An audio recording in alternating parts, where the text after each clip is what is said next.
네, 10월부터 65살 이상 어르신들은 보건소뿐만 아니라 일반 병의원에서도 독감 예방접종을 무료로 할 수 있게 됐습니다. 네, 오늘 박광식 의학전문기자와 함께 독감 예방접종에 대해서 자세히 알아보도록 하겠습니다. 네. 항상 저는 궁금한 게 이제 독감, 감기, 이게 뭐 혼동되는 경우가 많은데요. 이 백신을 접종하면 감기도 예방할 수가 있나요? 예, 많이들 혼동하시는 건데요. 흔히들 뭐 인플루엔자를 독감이라고 해서 심한 감기로 생각해서 같다고 생각하시는데요. 네.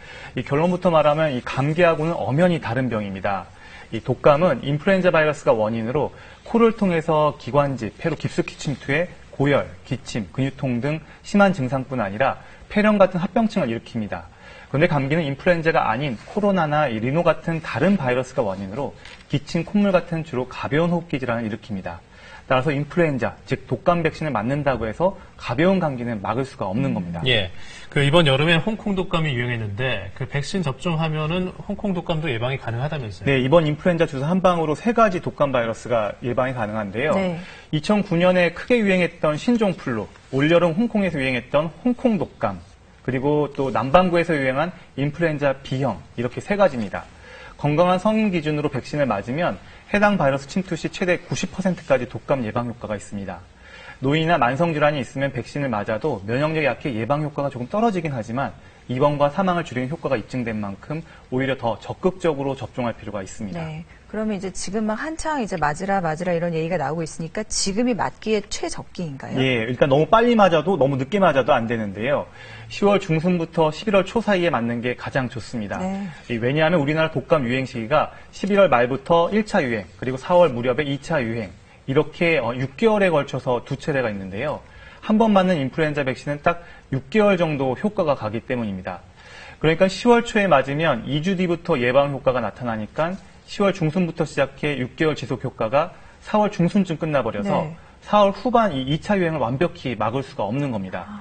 그렇다고 2차 유행을 대비하겠다고 또 너무 늦게 11월 중순 넘어서 맞으면 이 11월 말과 12월 1차 유행 때 자칫 독감에 걸릴 수가 있습니다. 따라서 10월 중순부터 이 11월 초 사이에 맞아야 1차, 2차 유행을 모두 대비할 수가 있습니다. 네. 그 달걀 알레르기가 있는 분들은 독감 백신 맞으면 안 된다, 뭐 이런 얘기가 있었던 것 같은데 그런가요? 예, 인플루엔자 백신 주사에 이 계란 성분이 들어가기 때문인데요. 네. 이 아주 적은 양이지만 달걀 단백질 성분 때문에 꼭 백신 접종하기 전에 달걀 알레르기가 있는지 의료진이 물어보는 맞아요. 겁니다. 이 달걀을 먹었을 때 알레르기 쇼크 같은 심각한 과민 반응을 보였던 사람은 절대로 이 백신을 맞아서는 안 됩니다.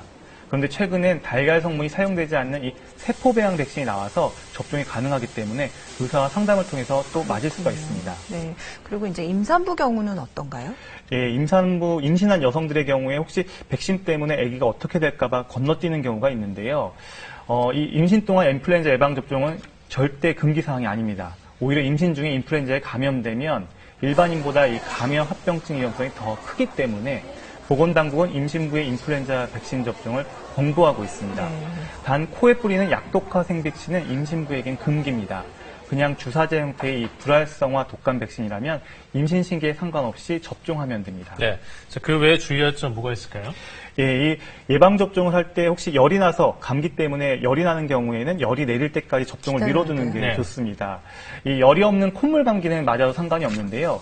열이 있으면 백신을 맞고 이게 백신 부작용인지 원래 아파서 열이 나는 건지 알 수가 없기 때문입니다. 예방 접종 당일은 몸에 무리가 가지 않도록 쉬는 게 좋고요. 접종 뒤 최소 3일간은 몸 상태를 주의 깊게 살피는 게 좋습니다. 또 접종 후 가벼운 이상 반응으로 접종 부위가 아프거나 빨갛게 되거나 또 부을 수가 있는데요. 또 예방접종 직후에 생기는 게 보통이고 대부분 하루 이틀 내에 사라지는 게 보통입니다. 하지만 이 예방접종 뒤에 고열이나 호흡곤란, 두드러기, 어지럼증이 나타나면 이상 반응일 수가 있어서 즉시 의사의 진료를 받아야 합니다. 이런 예상치 못한 부작용을 막기 위해서 안전장치로 예방접종 뒤에 바로 귀가하지 않고 병원이나 보건소에서 30분 정도 머문 뒤에 네. 이상은 없는지 살펴보고 귀가하는 게 원칙입니다. 그러니까 뭐 독감을 안 걸리기 위해서 예방접종을 맞다가 또 무슨 문제가 생기면 안 되니까 예방접종도 안전하게 하는 게 참 중요하고요. 예, 그렇습니다. 사실 예방접종 가장 좋은 건 본인 몸 상태가 제일 좋을 때 받는 게 좋은데요. 예. 본인 건강 상태가 좋은 날 항상 이렇게 유동적일 수가 있는데 올해부터 65세 이상 어르신 무료 접종을 보건소뿐 아니라 국가가 지정한 가까운 병원 어디서나 무료 접종을 받을 수가 있습니다. 11월 초까지만 하면 되니까 접종을 너무 서두르지 말고 네. 무료로 예방접종을 할 수 있는 병원 확인해서 이제 천천히 서두르지 말고 받는 게 좋겠습니다. 네. 자, 박광식 의학 전문 기자와 함께 독감 예방 접종에 대한 얘기 들어봤습니다. 고맙습니다. 네, 고맙습니다. 네, 65세 이상 어르신들은 박광식 기자의 얘기대로 10월 중순부터 꼭 동네 병의원 또 보건소를 방문하셔서 이 독감 예방 접종을 꼭 해주시고요. 또 요즘같이 건조할 때는 이 호흡기 관리나 피부 관리를 위해서 물을 자주 드셔주시는 게 좋다라고 또 얘기가 있네요. 네, 저희는 내일 다시 인사드리도록 하겠습니다. 고맙습니다.